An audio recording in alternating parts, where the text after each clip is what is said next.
Hello, race and ethnicity students. So today we're going to be going over exam three, doing a review for exam three. Um, as I've said in the past, I'm going to jump around a little bit in terms of topics and within the readings, because this is not a just straight lecture; it's a review. So we're going to start off with Eduardo Bonilla Silva. Bonilla Silva has made a huge splash in recent years. Well, in recent years, and in the past couple of decades, really, with his views on race and how race operates outside of these kind of modern structures. So, as you can tell from the readings, Bonilla Silva is influenced by many different theoretical schools. The one that he most oftentimes is situated within is critical race theory. But critical race theory itself is not just one coherent theoretical perspective.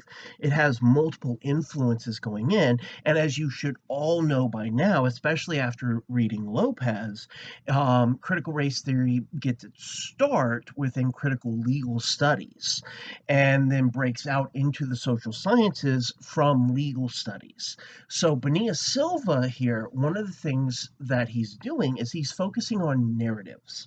And that's a common aspect, a common methodological tool for critical race theorists in gathering data. And when they go out and they do studies, oftentimes they will focus on the language that is being used, what the language means, what it means to the people using it. Um, and so there's much higher focus on narratives and what we call in sociology qualitative methodologies. So, have these methodologies been attacked? Yes, every qualitative approach has been attacked, but so has every quantitative approach.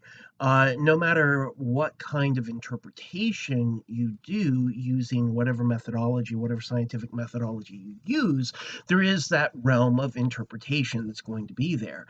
I mean, that's where theory comes in terms of linking together data points and explaining relationships between data are between datums, or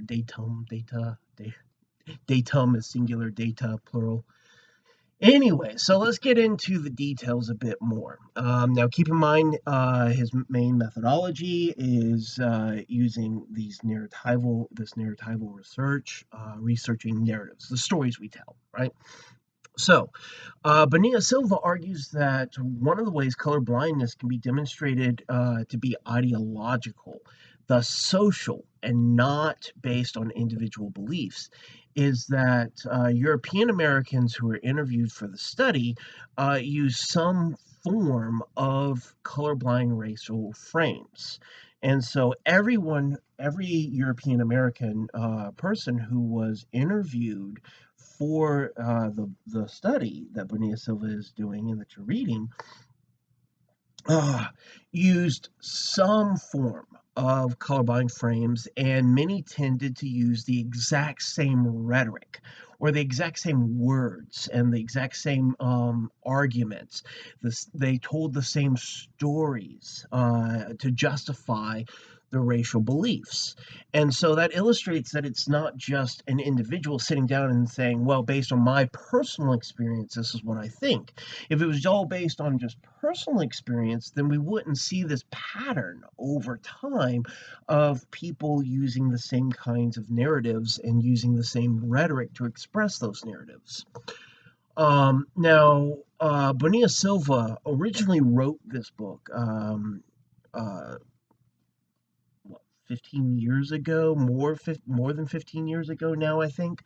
Um, but the it's been through multiple revisions, updates, and so it's still a current piece of social scientific literature.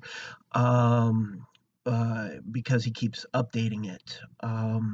But one of the things that he talks about is that after the civil rights movements of the 40s, 50s, 60s, 70s, actually, it never really stopped. It's still going on today, as you all are aware. But after particularly the 1960s, it no longer became socially acceptable to be overt in racist beliefs. And so people who want to discuss racist ideology, or as you're reading with Ian Haney Lopez and Dog Whistle Politics, what you end up having to use are racially coded euphemisms. And so you use terms like inner city youth. If somebody is uh, triggered because they just had if they're European American, they had a conflict with someone who's African American, they might refer to them as thugs. That becomes the new way of coding racially. And so it's a way of talking really negatively and perpetuating stereotypes about racial minorities without saying anything that is overtly referencing racial minorities. And so you end up, that's the whole point of colorblind racism, is that the same old racist ideologies are still in a play and still in effect, but they have to be more subtle. They can't be in your face anymore. And so, what Bonilla Silva is doing, and what other race theorists are doing, is breaking down those aspects or those dominant racial ideologies that we find.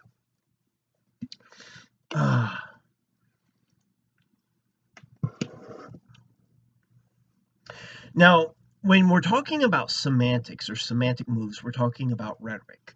And so Bonilla Silva looks very deeply into this notion of discourse, and this is a broader thing that you end up seeing in theories that have postmodern elements. I wouldn't consider Bonilla Silva to be within the camp of postmodern theory, but he certainly has postmodern elements to the arguments and the interpretive model that he is proposing here. And so we end up seeing that in a lot of postmodern and post structuralist writings, there's a heavy focus on language and the way that language ends up constructing our perceived realities. And so when he's talking about semantic moves, he's talking about making racial arguments or telling racial stories using certain kinds of rhetorical strategies. And so he's saying that these are strategically managed propositions to express racist beliefs while simultaneously attempting to distance the speaker from racism of the comment. So it could be semantic moves like someone saying, well, I'm not racist, but, well, why, if what you're about to say is not racist, why did you need to preface it that way? Um, Obviously, what you're about to say, it is racist. What you're about to say. There's a joke that talks about this as well. Is how can you tell if someone's about to tell a racist joke? What's the first thing they do? They look around to make sure that they're in a homogeneous racial group and that no one's going to overhear them. Why do you got to look around like that if what you're saying is okay? Why you got to try to hide it? Huh? So, all right.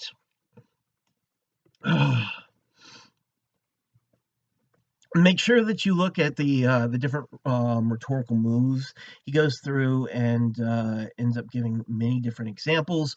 Rhetorical incoherence, where people go, I don't mean, but, and so people are talking, they're using words, but the words don't make sense. And so it's kind of like a short wiring in the brain. Um, but make sure that you know the role of diminutives, projection, anything but race. Make sure that you know what each one of those things refers to as rhetorical moves. Oh. Oh, one of the big rhetorical moves that are oftentimes made by European Americans, and Bonilla Silva finds this in his research as well, is it's actually claimed by 90% of white Americans um, that some of my best friends are black. So about 90% of white Americans claim that. When we actually go in and do network analysis and actually look at who your inner circle of friends are, we find that it's only true for about 10% of European Americans, which means that 80% of European Americans who say some of my best friends are black are simply lying. It's not true. Or at least, unless they have imaginary black friends or something. I don't know, maybe that's what they mean. Um, so, uh,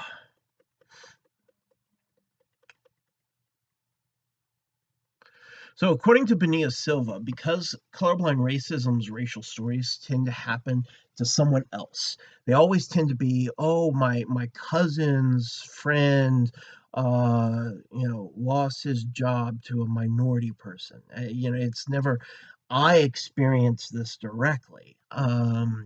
And so, because colorblind racism's racial stories tend to happen to someone else, the details tend to be vague, and conclusions tend to be drawn from scant and dubious evidence. For instance, I've heard people say, "Oh, I've got a friend who works in the grocery store, and you see minority people coming in and using food stamps. Then they go and get in a Lexus vehicle and drive off." Um, Okay, well, so your friend works at a grocery store and he's stalking customers into the parking lot? Or she is? Were they helping them with their groceries? Did they check the lease on the vehicle? They know that this vehicle belongs to these people. You're sure that it was the people? I mean, there are just so many questions that you can't ask because people say, "Well, I don't know. We didn't get into that. All I know is." So, in other words, all you have is anecdotal evidence or stories, and you don't have any kind of systematic observation, but you're going to base your view on a whole group of people that is very diverse, whatever group of people you're looking at, whether it be European Americans, African Americans, Hispanic Americans, Asian Americans, Native Americans. You end up seeing just so much diversity within the groups themselves. And so, in, in this sense, so these stories are based on fables and urban legends, effectively. And one of the biggest examples is the idea of the welfare queen. Ronald Reagan, we can actually trace this. This has a set cultural history. Ronald Reagan started the myth of the welfare queen and said that there were, of course, inner city women. Now, that was coded language, right? Because he didn't say black women, inner city women. Okay. So inner city women apparently were just having child after child after child and getting these huge checks from the government to do so. And they were living in mansions and driving these luxury vehicles and not having to work at all. And um, so Reagan made the statement like he had actual data, like he knew for sure this was happening. And it went against everything that those of us who have ever studied the social assistance safety net is aware. It goes against everything that we know about it. For instance, you get diminishing returns on children. Children are expensive, and each child you have, you actually get less money for all of them together. So every child you have means less money coming from the government across the board. All right. The other thing is that most people who are on social assistance are only on social assistance for 2 or 3 years. The social stigma of being on assistance is so high that people will come off of it even if they're still eligible and still need help just to get to escape the stigma of being on it. Uh, we also see that people who are living in poverty, who may be using social assistance, do not have these huge families like the stereotype holds. They will have slightly more children on average. So you might find more families with 3 children instead of families with 2 children. But that is more of a function of education, which is connected to class, not race. Oh well, it's connected to race too. I'm sorry, I misspoke there. Um, the point I'm trying to make is that you find this across the board in different racial categories as a function of poverty, not as an explicit function of race. If that helps clarify a bit, I hope.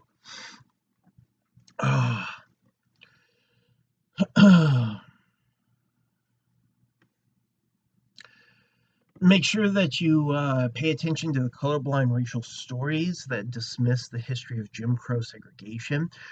For instance, people will say things like, the past is the past, or, oh, well, I didn't own any slaves. And so everything is about what happened from the 1500s to 1865. Well, a lot happened after 1865, and things weren't equal after that. As you all know from looking at slavery by another name, that the Jim Crow segregation continued well after. Looking at the 13th, you end up seeing that there's still the exploitation of minority labor through this loophole using the criminal justice system. And so all of these kinds of things are being dismissed when people say, oh, well, slavery ended, more than 100 years ago. No one's alive today who owned a slave or was a slave. And actually, there are people who have only died just recently who lived until the 21st century who had been enslaved. The last group that we know of who was being held in 19th century style slavery was in rural Texas, and there was a case where people were being held enslaved up until the 1940s. And we're not even talking about the loophole in the 13th Amendment and the criminal justice system. I mean, we're talking about still, pre-Civil War antebellum kind of slavery. Um, so, if you end up hearing, I didn't own any slaves, or, oh, the past is the past, these are all ways of trying to disregard much more recent history that's of inequality.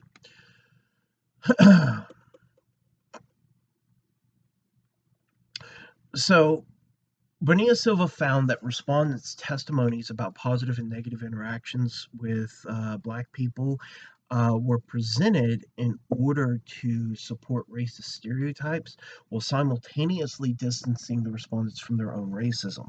So, going back to that, well, I'm not racist, and so you're trying to say, no, I'm not like this. This is an observation I have. And so it's this kind of feigned objectivity um, that ends up being used to support racist stereotypes. Uh,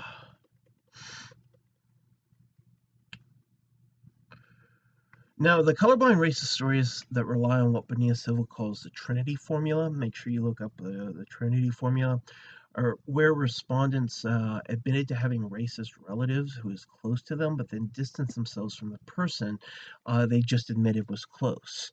So it's like saying, well, yes, I have an uncle. He's my favorite uncle. I love him. he's a great guy, but yeah, he's racist. It drives me crazy. I wish he wouldn't be.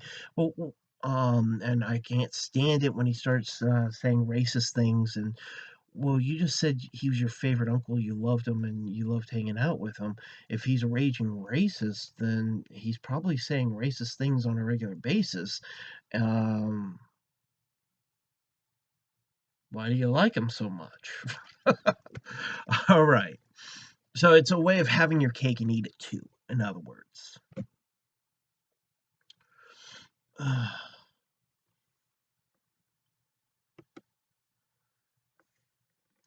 So, colorblind racism's racial stories are intended to communicate the status of the speaker, racial biases and prejudices in which the speaker believes, and the speaker's beliefs about the way society is ordered. These are all things that are bolstered or communicated through colorblind racism's racial stories.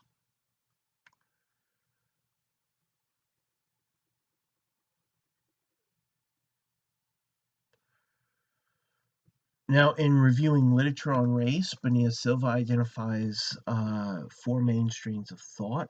The one that argues that racial prejudice was on the decline is what he calls racial optimist. Um, the one that argues over time white people's resistance to racial policy changes will decline over time, leading to less racism, was the racial Pez optimist. Um, Pez optimist. The one that argues that each individual of a disadvantaged racial group is seen as representing the whole group when they fail, but seen as an exception when they succeed. That's symbolic racism. Um,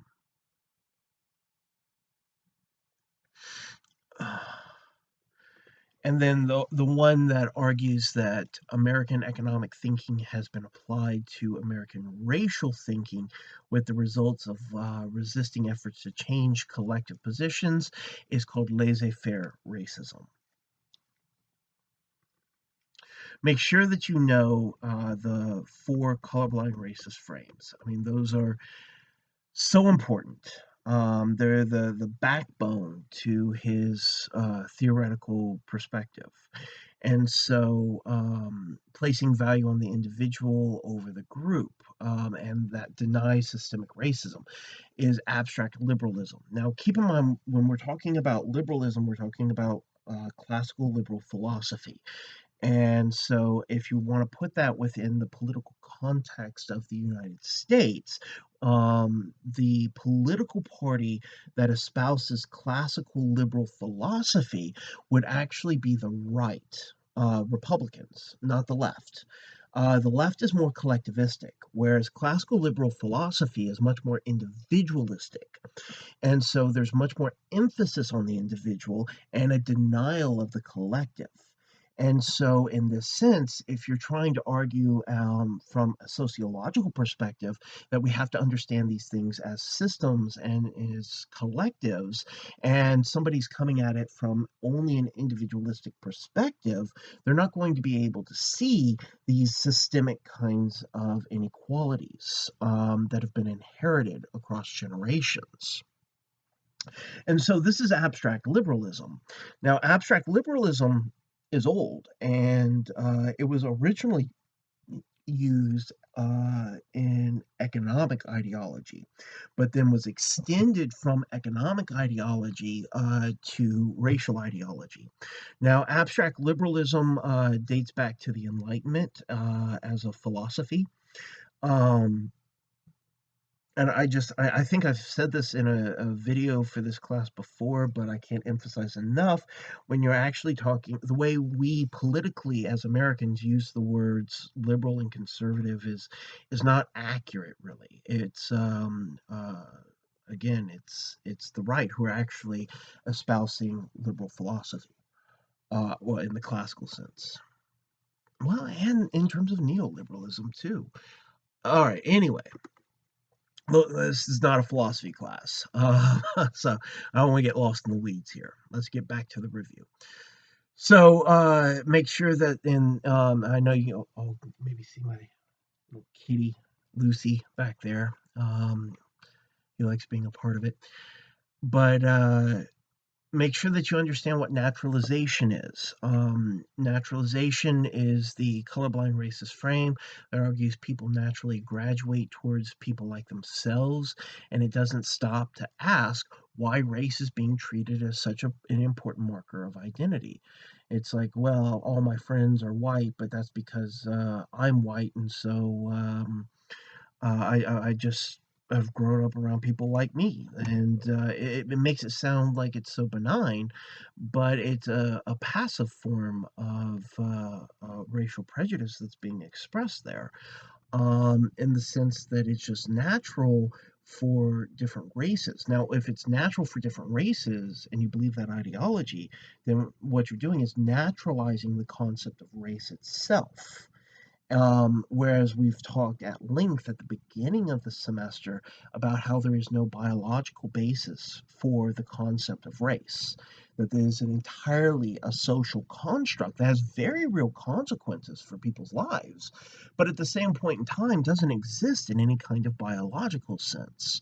And so if you end up saying that, well, people just naturally, birds of a feather flock together kind of thing, well, then why are you using race as being such an important concept unless you've naturalized the concept of race in your own mind? All right, which would really just be internalizing the dominant ideologies. Again, this is about collectives, not individuals. So it's not about you personally or anyone personally. It's about the collective ideologies being expressed by the group. Make sure that you understand cultural racism. Now, after the horrors of the Holocaust, the scientific community in the West kind of came together in the 1950s to denounce racism. Now, the very scientific groups who were a part of the eugenics movement that ended up leading, in large part, to the Holocaust. Um, and the philosophers that were expressing social Darwinism, that was the ideological justification behind the eugenics movement, and a major part, along with German nationalism, of the political and social ideology of the Nazis. Well, so after the horrors came out and people really ended up seeing, survivors being emaciated, the mass graves being uncovered, seeing the ovens and the gas chambers and the medical experimentations, and once all of this started coming out, scientific community comes together and says, okay, we were wrong. Race really doesn't exist. And everything that we said beforehand that ended up trying to argue that there is some biological basis to race, we now understand was coming from biased people who are trying to prove a racial ideology that has no scientific basis. So that was the 1950s. Now, what ended up happening after that is that people switched. And so instead of using biological racism, which you still hear to sometimes to this day, I met this guy for the first time ever. It was through I don't know if I'd call them a friend, acquaintance. So they introduced me to someone they knew. And this person was going on and on about how black people were just naturally good athletes, and no, that's a racist stereotype. We actually got into quite a heated argument, and I said, look, if you were going to say that, then why wouldn't you say the same thing about Jewish Americans? The NBA, for example, was when it was first founded, it was drawing, I mean, there was huge anti-Semitism, and most of the players found a way of upward class mobility through things like sports, music, entertainment. And they were even saw an increase in status through gaining celebrity through these avenues. But it's because other avenues were closed down, and it was a small percentage of the group that was actually able to capitalize and gain this kind of notoriety through celebrity. And so that's why you end up seeing, for instance, at a high point in anti Semitism, not to say anti Semitism is over, it's not, but at a high point of anti Semitism in the US, you saw that the founding of the NBA was the players were Jewish Americans. And then once African Americans were allowed to participate, because keep in mind, African Americans originally weren't even allowed to participate in major sports leagues. Um, then you end up seeing this occurring for social reasons, not for any biological reasons. So what this guy was doing was he was making an argument coming from biological racism, and he had no leg to stand on. I mean, I just pulled out my Stephen Jay Gould, which I was having you all read, um, the mismeasure of man, just to illustrate how flawed his thinking was. But we're so divided on things. It doesn't matter that I had scientific studies to back up what I was telling him. He wouldn't believe me. Now, most people do not subscribe to biological racism anymore. They subscribe to cultural racism. They'll say, well, no, there's nothing inherently wrong with someone who is of this group or that group, but it's the culture that they have. It's the music they listen to. It's the fashion they wear. It's how they do their hair. It's take your pick. And so it's a justification. It's how they talk. It's how there's any number of examples we could draw from. And these kinds of things are applied to groups across the board. So what he's saying here is that after the 1950s, we switched from from biological racism to cultural racism as a major racist frame. Now, minimization is the one that tries to play it down.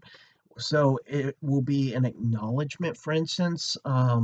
So it'll be like saying, well, yeah, racism is still around today. So you get the acknowledgement. It's like, well, thank you very much for acknowledging what you can see in front of you. Um, but it's not as big of a deal as it used to be. It's much smaller now. It's when you've got white supremacists and white nationalists marching in the streets with AK-47s chanting, or AR-15s, whatever. I don't know. I'll be the first to admit I don't know a lot about guns. Chanting things like the Jews will not replace us, then you still have an issue with race. It's a big issue. All right. So,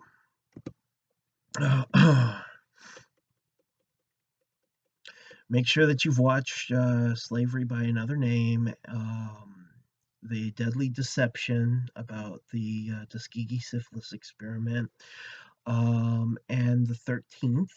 I do ask questions about those.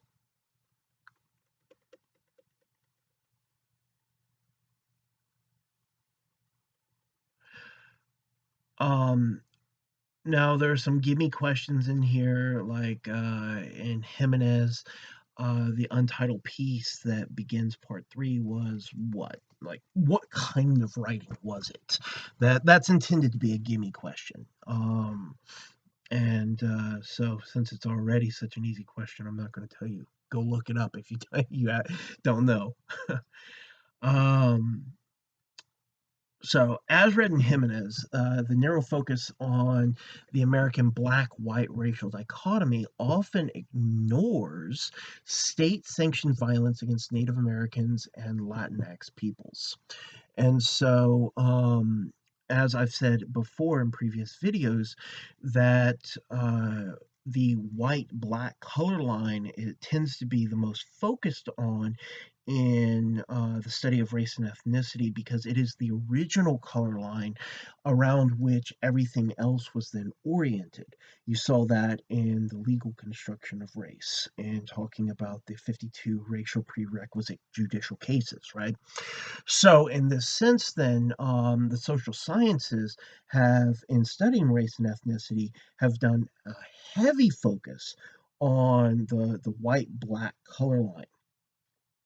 And while there have been social scientists who have studied other groups within the category of race and ethnicity, um, there has not been nearly as much attention paid to the situations of Native Americans and Latinx people as you've seen with the white and black color line.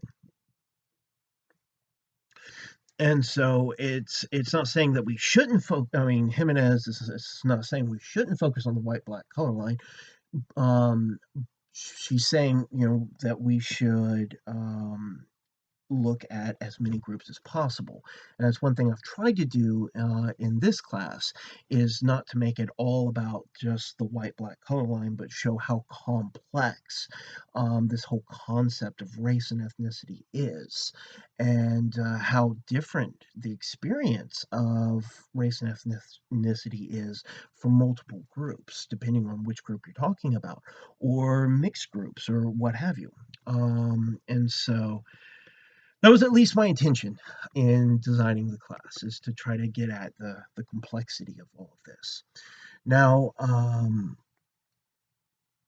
the current media attention, because people say, well, why are you hearing all about this stuff now? Like, why are you hearing about police brutality now against African Americans? Did the police just suddenly wake up in the 21st century and decide to start killing unarmed black men and women? No. It's been going on, well, it's one of the roots actually for the history of police departments, especially in the South, were in groups that were called the slave catchers after the Fugitive Slave Act was passed before the Civil War. And so you see a lot of the historical roots for police departments is actually in directly violence against minority groups in America. And so what we have here is not a changing social reality so much as it is growing social awareness. And so what changed? Why did the media start paying attention much more recently in the recent decade to this kind of uh, inequality in our criminal justice system? And it was largely due to the work of Black Lives Matter. And it was the foundation of Black Lives Matter as a social movement and an organization that ended up bringing media attention to something that it had been going on for, well, since the founding of the country and even prior. All right. Now, as read in Jimenez, if we end up adjusting for differences in population size, the group that's most likely to be killed by the police in terms of the sizes of the population are actually Native Americans. Statistically speaking, Native Americans are the most likely to be killed by the police than any other group. However, unarmed people of all groups end up having examples. You end up seeing a much higher degree among people of color generally, and then within that, Native Americans are the highest, adjusting for population differences.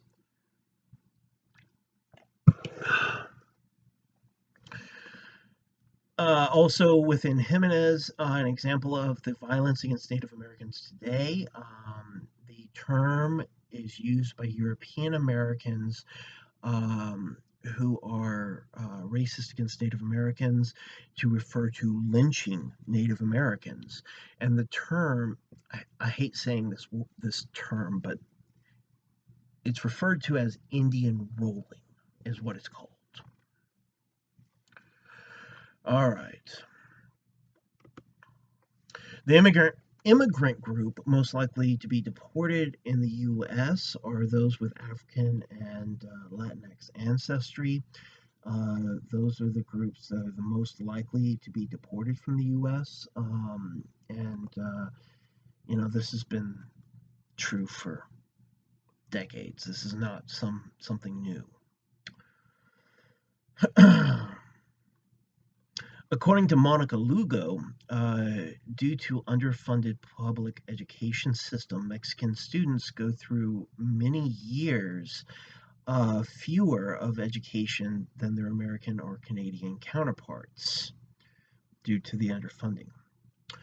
Um, According to Monica Lugo, again, policies and practices that make life increasingly difficult for Latinx immigrants, leading many to self deport and just leave, are called policies of attrition. You see this with the Trump administration and the brutality of the detention camps on the border. Um, with children being locked in cages, you have toddlers as young as 2 years old going by themselves without legal representation before immigration judges. All of these would be examples of what Lugos is talking about, or Lugo, I mean, excuse me, is talking about. Policies of attrition. Lugo, again, the main motivation for mothers from Mexico who have immigrated to the U.S. to stay is because they believe that their children will have greater educational opportunities in the U.S. than Mexico. And so when mothers do stay, when they immigrate from Mexico to the United States, and they do stay, it's typically because of the better education system in the United States. Again, according to Monica Lugo, the economic impact of the terrorist attacks on the 11th of September 2001 caused many maquiladores. The maquiladores were are the factories, American, Canadian owned factories in Mexico that exploit poor Mexican labor. And they're actually one of the pushes for immigration to find work in America is to try to escape the exploitation of the maquiladores, which are typically owned by American and Canadian businesses. And so the attacks, though, on September 11th, 2001, ended up causing many of the maquiladores who were operating independently to go bankrupt. And that ultimately then increased immigration from Mexico again, because the whole this is a complicated situation. The whole reason why the maquiladores were there to begin with was because of NAFTA. NAFTA ended up opening up economic sphere in Mexico for American and Canadian production. That ends up increasing immigration because of the exploitation of labor. However, before the maquiladores, people who were living in poverty had more access to lands, and so they were making less money.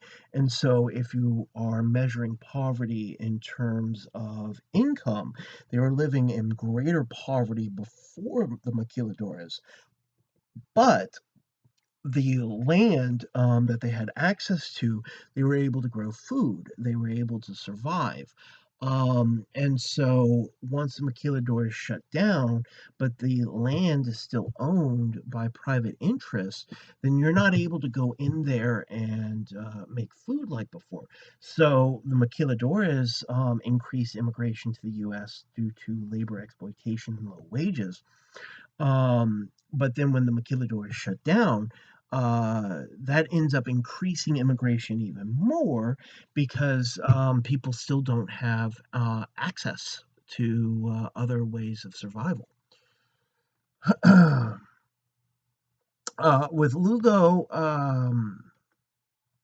make sure to pay attention to the individual examples The different stories, the narratives, right? Again, you see this use of narratives to demonstrate common experiences within the U.S. And so, make sure to pay attention to what to the people and who's who. Now, according to Maria Castaneda, diversity in media representation is important, largely because it breaks down stereotypes typically perpetuated by mass media. I mean, you can look at this in terms of race and ethnicity. You can look at this in terms of gender and sexuality. You can look at this in terms of economic class position. But whatever group you want to look at, you end up seeing media representations. And if the media representations in movies, TV, commercials, what have you, end up only having a set number of representations that are allowed for certain groups, typically referred to as typecasting, then what you end up doing is you reinforce the population's belief and support of these racist stereotypes. And so it's important to show the diversity within a group in media representations because that is one of the major ways that stereotypes can be challenged and broken down, is by showing clear examples of people who are contradicting those stereotypes.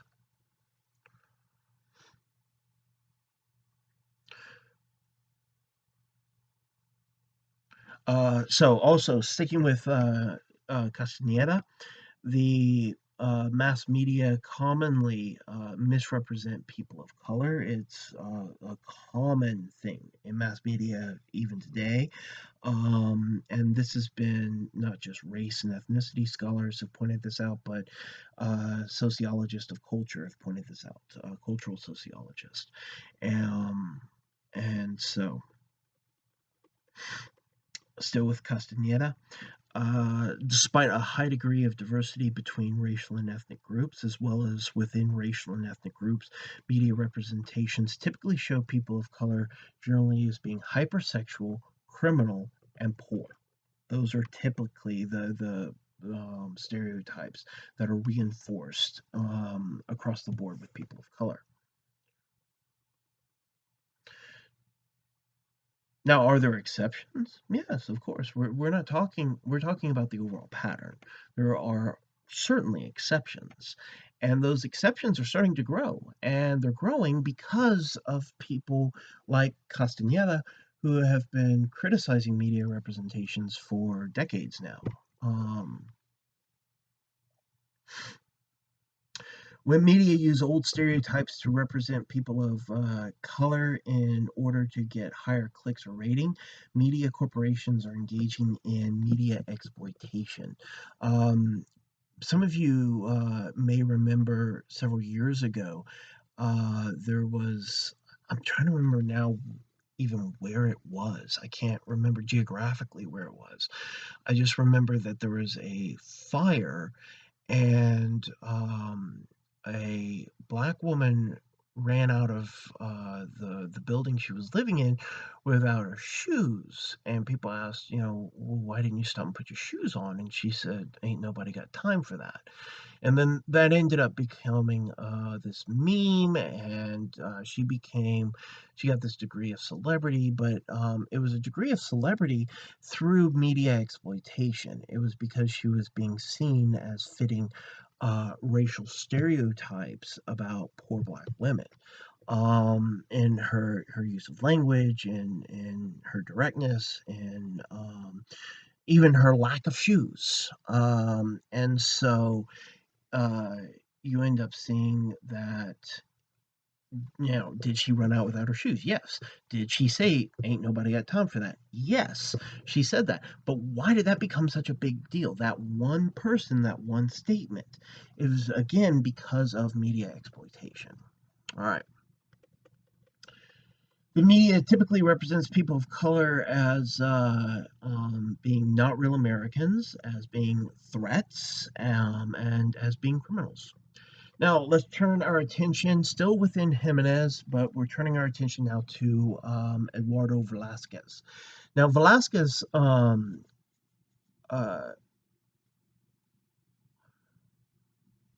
all that refute. There's a quote, and he didn't come up with this. This is an older quote, but it's about adaptability. And effectively, the saying goes, all that refuses to change eventually dies. Adapt or die. And so, if our society refuses to adapt to new social realities and new global realities, then our society will die, is the implication. Um, and we don't want to see that.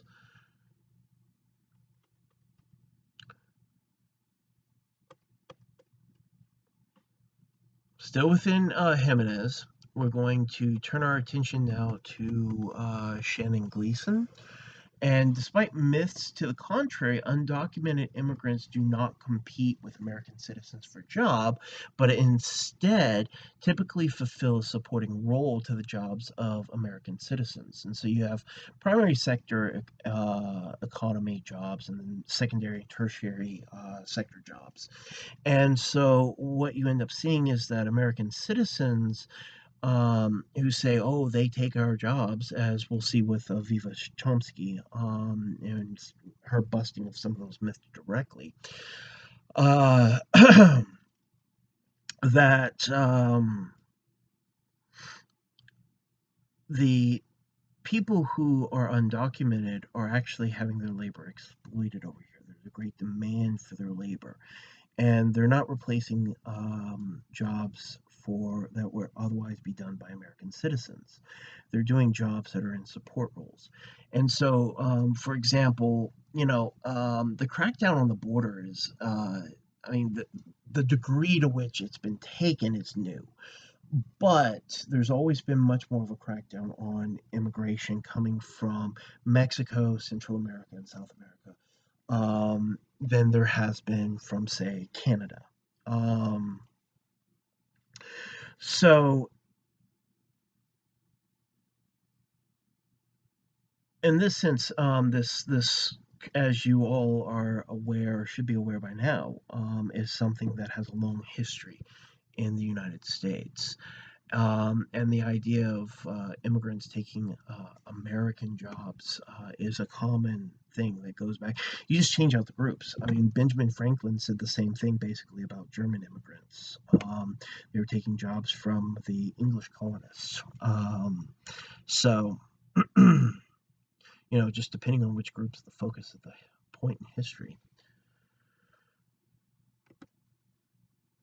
Again, with Gleason, the results of an economically high demand for cheap labor and the refusal to grant legal rights to undocumented citizens um, are a workforce that will accept any working conditions out of fear of deportation, is what that does.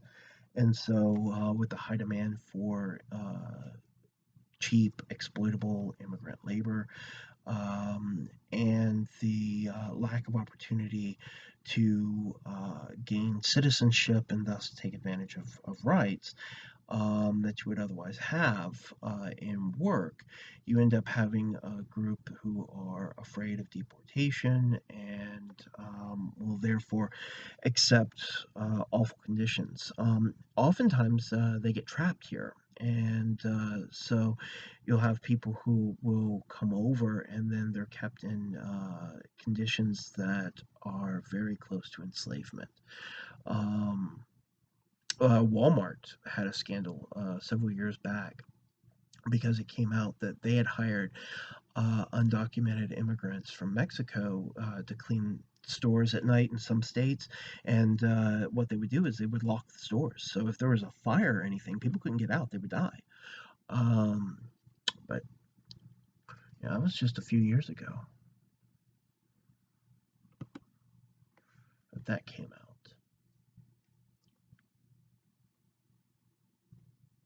Make sure that you're aware that uh, undocumented workers pay into programs like Social Security and Medicare, but because they're not citizens, they're not able to collect direct benefits from them. And so, actually, I mean, Social Security, for instance, you hear it from time to time, people predicting that it's going to go bankrupt. And one of the reasons it hasn't gone bankrupt yet is uh, large taxes on the middle class is one, um, without a corresponding high tax on the wealthy.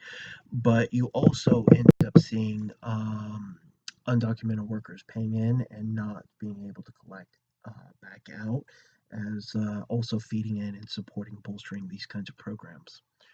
And so they're paying in, but they're not taking from the social systems, which runs counter to the stereotype beliefs about immigrant labor. All right, according to Gleason, the Supreme Court case of Hoffman Plastics v. National Relations Board found that undocumented immigrants must still be counted as employees. That was Hoffman Plastics v. National Relations Board. Doesn't mean companies did it, but it's a part of our legal system now. All right, let's turn our attention to a piece that Hortensia Jimenez wrote with Narita Olivia.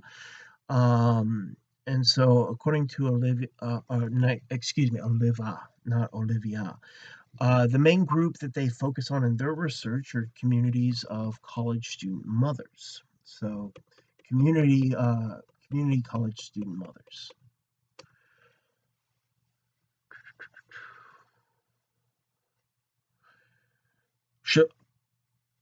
Shavaria and Derekez,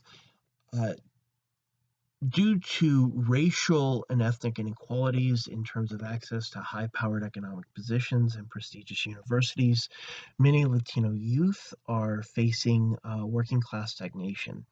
And so across generations, you see that there are many Latinx people who are American citizens, but are stagnated within the working class and do not have the same opportunities as other groups to move upwards, some other groups. Now, that doesn't mean that's the case for everyone. Again, we're talking about patterns. And so, of course, there are always exceptions to any pattern. According to Chavaria and Derekez, if someone is the child of someone who immigrated somewhere else, they would be considered second generation. This is just about how we use the language to talk about first, second, third generation immigrants. Now, while continued immigration from diverse regions of Latin America have kept regional ethnic cultures alive in the U.S., shared experiences of discrimination in the U.S. is a possible motivator for a basis of commonality across ethnic divides and across how Latinx families are being seen in the U.S. So, in other words, there is no pan-Hispanic identity. There is no identity Hispanic that, as an ethnicity, that encapsulates all the cultural diversity that that term is used to describe. And so, for instance, some of the biggest groups of Latinx communities that are within the United States. Of course, Puerto Rico as a territory is one big part, so Puerto Ricans. Cubans, especially those who defected after Castro took over. Cubans make up another big part. Mexican Americans, another. All of these groups are politically, culturally very different from one another. The foods that they eat are different from one another. The music that comes from the different cultures are different. I mean, these are not all the same groups. However, at the same point in time, most people who are not a part of Latinx communities within the United States see Latinx communities all as being one thing. And you'll even hear this where people will just refer, especially in Texas, to anyone who's a part of the Latinx community as just Mexicans. It's it's like, well, no, actually, someone might be from any number of the countries that are further south to Mexico or from the Caribbean. But anyways, this would be an example referring to everyone who's from Latinx communities as being just Mexican, as one of the ways that you end up seeing this denial of the diversity among the different groups. But there are those who have argued that there should be, for political reasons, there should be a kind of pan Latinx identity in the United States. That's not to say that different groups should give up the diversity within their ethnic enclaves and their different cultural backgrounds, but that people who are a part of diverse Latinx communities, it's calling upon them to see themselves as connected and with similar political and social realities.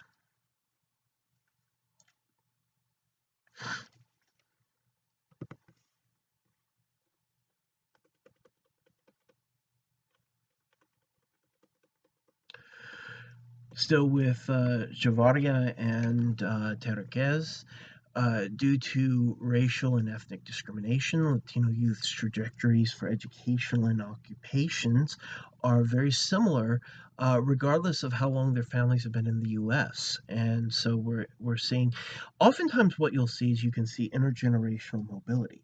And so, for instance, somebody might be born in the working class and they might stay in the working class their entire lives, but they work to provide a platform for their children who, through, say, education, which has been one of the major ways that people have achieved upward mobility across generations, that their children are then able to move into the middle class. And this is what we call intergenerational mobility or upward intergenerational mobility. And what we're seeing is that within Latinx communities, that's not happening because of a lack of access to opportunities. And so this is across the board for particularly Latino youth, as compared to non Hispanic white counterparts. Now, turn our attention for a moment to Anita Davis, Angela Frederick, and Christopher Wetzel. In the Southern College where they conducted the research, the group that felt that they had the lowest degree of belonging were African Americans.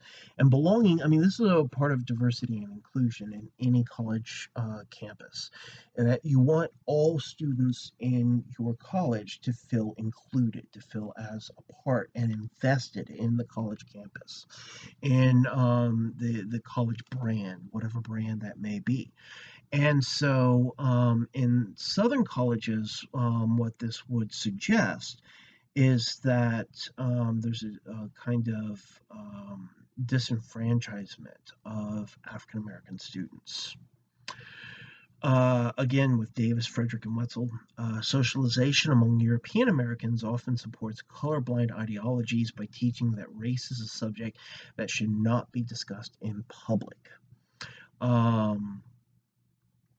And so, I mean, that's something, I mean, since one of the things I study is race and ethnicity, that I've bumped up against, because I think about race and ethnicity, because it's part of what I study. And, but it's one of those things that when you're in public, you don't talk about it. And I've gotten many dirty looks by just talking with someone, a friend or a colleague, and just talking about race. Not saying anything, really controversial, just talking about it at all. You can get some really dirty looks in public. All right.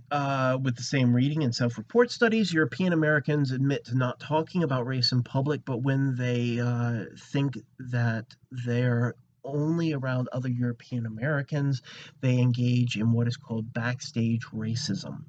Backstage racism. This is coming from Irving Goffman. Ultimately, front stage, backstage. Front stage is where you go out and you give your performances in public, and then backstage is where you can feel more comfortable. And so it's like European Americans who will not say the N word in public, but they will if they're, eating Thanksgiving dinner with their family. Um, that would be an example of backstage racism.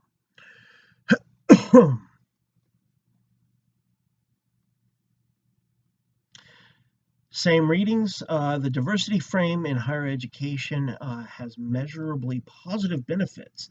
However, a major criticism of the diversity frame is that it de-emphasizes structural inequalities and can inadvertently feed into colorblind ideologies that it's trying to dispel.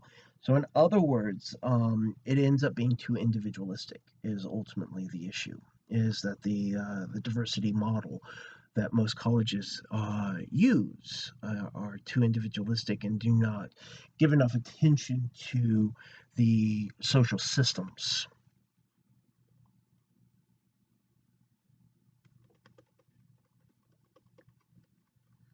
Same readings. The most effective perspective in combating racist ideologies would be the social justice frame, has shown the most success. Now, going back to Oliva and Jimenez,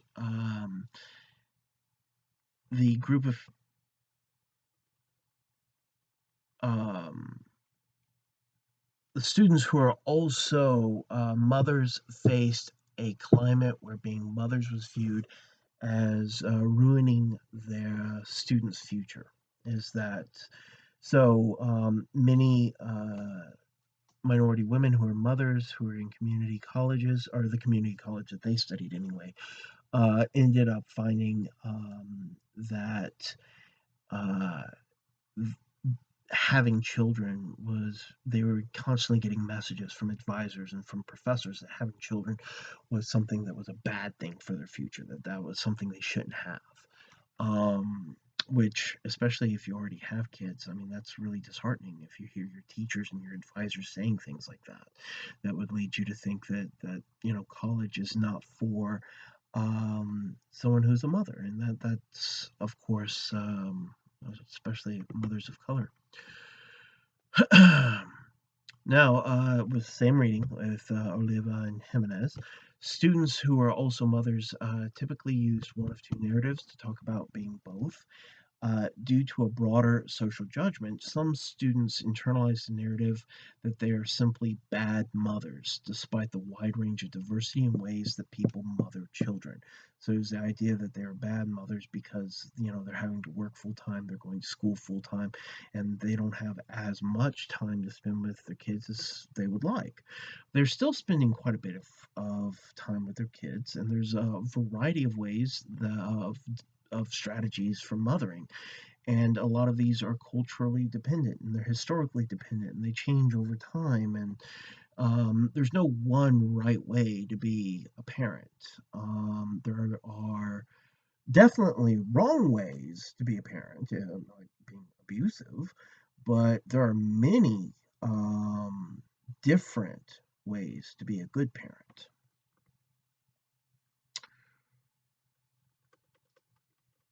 Students who are also mothers typically use one of two narratives to talk about being both. The one way that some students understand being a mother while also fulfilling other roles is to focus on the temporary condition of being a student. So it's okay, I'm a student right now, so I'm a bad mother right now, but I'll be a good mother once I graduate. Um, and it's like, it's people, the students are being too hard on themselves. they're doing everything they can, and they're going to school to try to improve not just their own situation, but their children's situation as well. And so, those of us in higher education who are professors and advisors need to take care to make sure that we are creating as an inclusive environment as possible for people, regardless of what background they're coming from or what their family conditions might be. Now we're going to turn our attention to Joe Fagan, particularly from his book Racist America. And well, when that book was published, it caused a splash. You saw it being picked up by media outlets all over the place. Fagan's a pretty big name in the study of race and ethnicity and sociology, and so he purposefully gave the book an inflammatory title. That's the intention. I'm almost surprised he didn't spell America with three K's in it. But he wanted people to read his book. And one of the best ways to do that is to put a title on the book that's going to be controversial. And that's one of the best ways to get both sides of whatever debate or all sides of any debate, because there's typically more than two, right? So in this book, according to Fagan, the foundation for the economic system in the U.S. was established through genocide and slavery. According to Fagan in Racist America, what region of the U.S. Was also established on slavery and continued to profit from slavery through business dealings with southern U.S. states, even after abolishing slavery in the region themselves, the northern states. Fagan is not doing this, oh, let's just blame the South. The institution of slavery was an American institution, not just a Southern institution. And northern states were also economically benefiting from exploited labor, even after slavery was abolished in those areas. So, according to Fagan, just like wealth is passed down through generations, when there are legal barriers to a group getting economic opportunities, then you end up seeing that poverty gets passed down through generations. And so it's not enough to say, okay, slavery's over, now you should be fine, right? Even though we set up all these laws saying that you can't go to school and you can't um, uh, live in this area or that area, and you can't be out past a certain time, and you have to carry proof of employment with you, and I mean all of just the Jim Crow segregation laws. I mean, I take too long to go through all of them.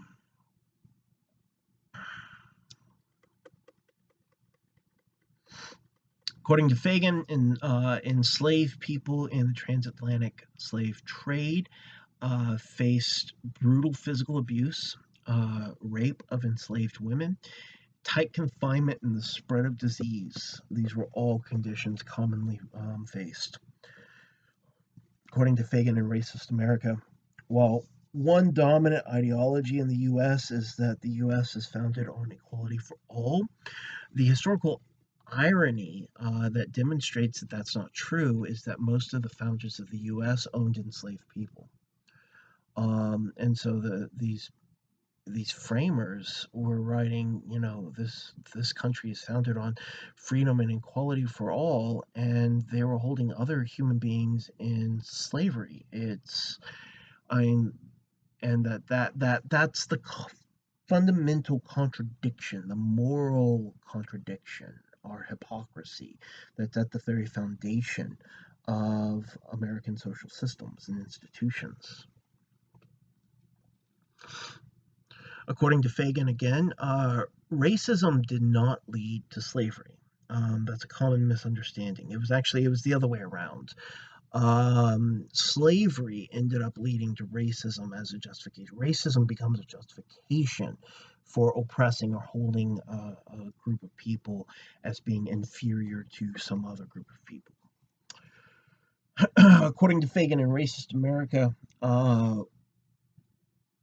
while negative ideologies regarding the continent of Africa and its peoples began to develop in Europe during the 1400s, ancient European and Middle Eastern societies saw African kingdoms as being important and powerful allies.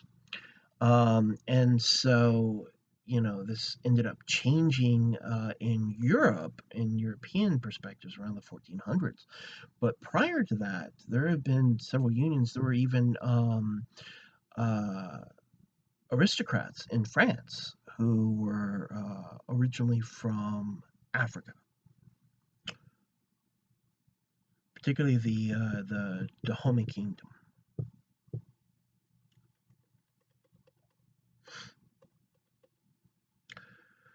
Again, according to Fagan, from the 1600s to 1800s, a major driving force behind European imperialism was Christianity, and it was used by Europeans to present every other culture as uncivilized, which is kind of ironic if you think about it, because this whole notion of civilized and uncivilized, or civilized and barbarian, that goes back to ancient Rome, where the ancient Romans saw themselves as civilized, and the barbarians were the northern Europeans.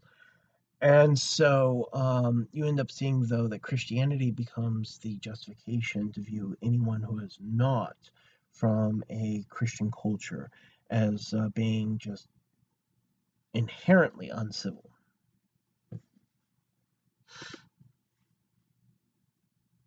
So, again, according to Fagan, while ethnocentrism is common across cultures and societies, during the period of European imperialism, it was taken to levels that had never been seen before as outright cultural superiority. So, ethnocentrism can be, you just prefer your own culture to others. You think your own culture is somehow better for you than other cultures, um, and uh, and really, I mean, there's this element. Ethnocentrism means that you also think your culture is superior to others, and that other groups would be better off if they would adopt the way your culture does things instead of the way their culture does things. But this period of European imperialism, it wasn't just someone sitting back and saying, I think this other cultural group that lives thousands of miles from me is somehow inferior to me, um, culturally speaking, and I think our culture is better. That's one thing. It's another thing if you then say, so I'm going to go over there and colonize that area and try to force everyone to practice my culture.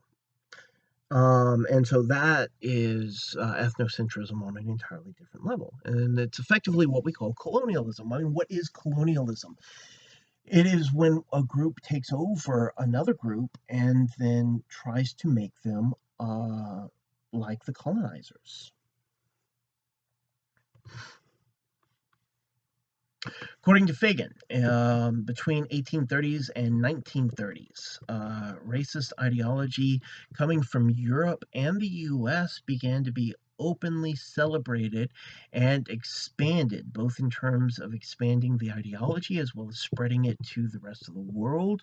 Um, uh, Part of this you can see is in with social Darwinism and the eugenics movement, and so this should not be a surprise to anyone at this point in the semester. Now we're turning to Fagan's other work that was assigned, systemic racism. Um, Now,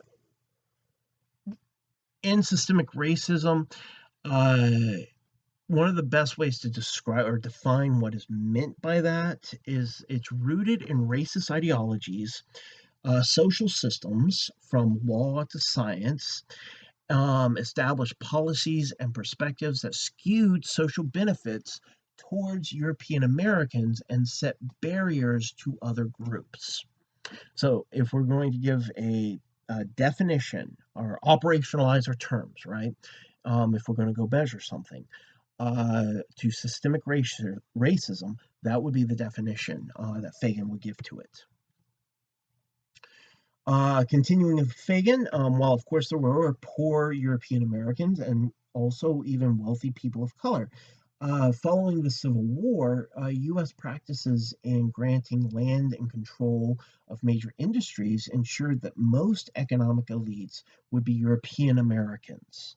And so, while there are, of course, exceptions, and you see wealthy people who are from minority groups, um, the social systems that were set up historically in the United States were set up to ensure that the vast majority of economic elites in the U.S. would be from European American groups. Continuing with Fagan's analysis, the European invasion of the Americas, in the case of North America, was based on the predatory ethic, ethnocentrism, and xenophobia. Continuing with Fagan, the transmission of wealth and opportunities across racial lines follows the pattern of slavery leading to legal segregation, leading to contemporary racial oppression. And so, what he has set up here is a kind of genealogy of the ways that systemic racism have worked, historically speaking. According to Fagan, the set of racial ideologies that have been passed down through generations of European Americans that set people who adhere to the ideologies to view whiteness as good and blackness as bad, regardless of the situation, is what Fagan calls the white racial frame. Now, let's turn our attention to Harriet A. Washington. In her book, Medical Apartheid, that you read one chapter out of, various white supremacist groups are known by the FBI to be stockpiling biological and chemical weapons. So sleep tight at night knowing that, right? One of the biggest offenders of using biological and chemical weapons to exterminate African groups to this day is South Africa. The project in South Africa that tested biological weapons intended to kill only Black Africans was called Project Coast. Ways that we can ensure that racism is not affecting medical testing would include to repair IRBs, the ethical review boards, stop the erosion of consent, and make sure consent is required in all cases. Embrace a single standard of research ethics across sciences. We need ethical unity, in other words. The continent where most medical research conducted by Western doctors. So, Western doctors conducted the most medical research on what continent? Africa. So, they did most of the medical research on Africans. These would be European American doctors, Europeans and European American doctors. All right, let's turn to Manning Marable. According to Marable, ever since the Holocaust, there's been persistent fear among African American intellectuals that the same thing could happen to African Americans in the U.S.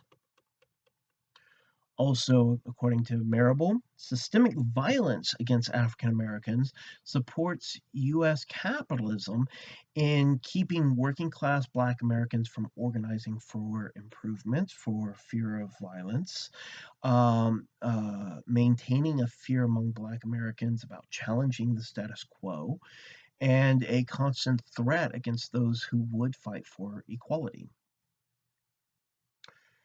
Also, according to Marable, while any crime committed by Black Americans is quickly reported in the American mass media, genocidal tendencies against African Americans is largely ignored by U.S. mass media. According to Marable, there is a long history in the U.S. of police officers targeting and murdering African Americans.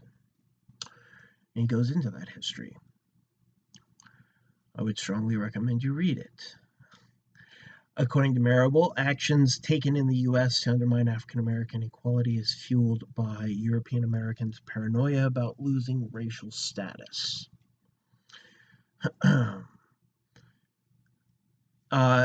Michelle Alexander. One of the main motivations for writing her book was the criminal justice system and the war on drugs was keeping Jim Crow social conditions alive and well into the present. And so just because Jim Crow segregation and racialized laws have been struck down and, through legislation and through judicial decisions, that's not stopped it from being backdoored, so to speak, through the criminal justice system, thus the loophole, being exploited in the 13th Amendment. According to Alexander, the age of Jim Crow segregation, once declared illegal, was maintained through mass incarceration using mainly the war on drugs as a justification.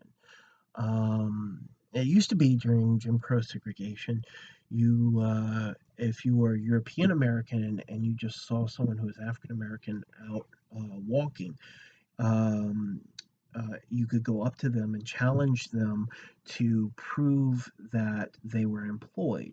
And if they couldn't prove that they were employed, you could do a citizen's arrest, drag them before a judge, and in some counties across the South, you would get kind of a finder's fee.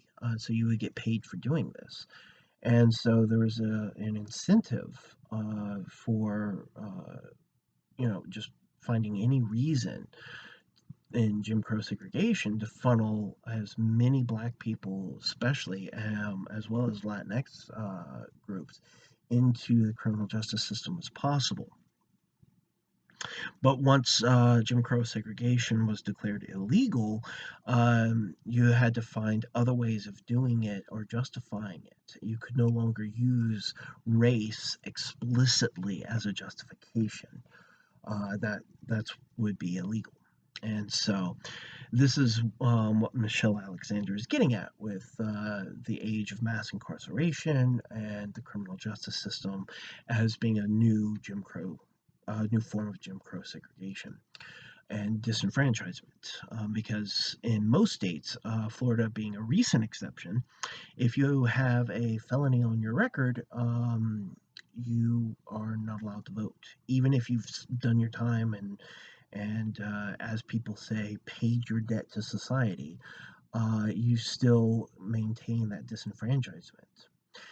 And so, and as we see from Michelle Alexander and other readings we've done in this class, you see racial minority and ethnic minority groups being targeted far more and punished far more severely than you see European American groups and some Asian American groups. Again, as you all should be well aware by now, it depends on which Asian group you're talking about, right? All right, so that is the review for exam 3. Good luck to you all, and we're almost done with the semester. Just one more exam after this.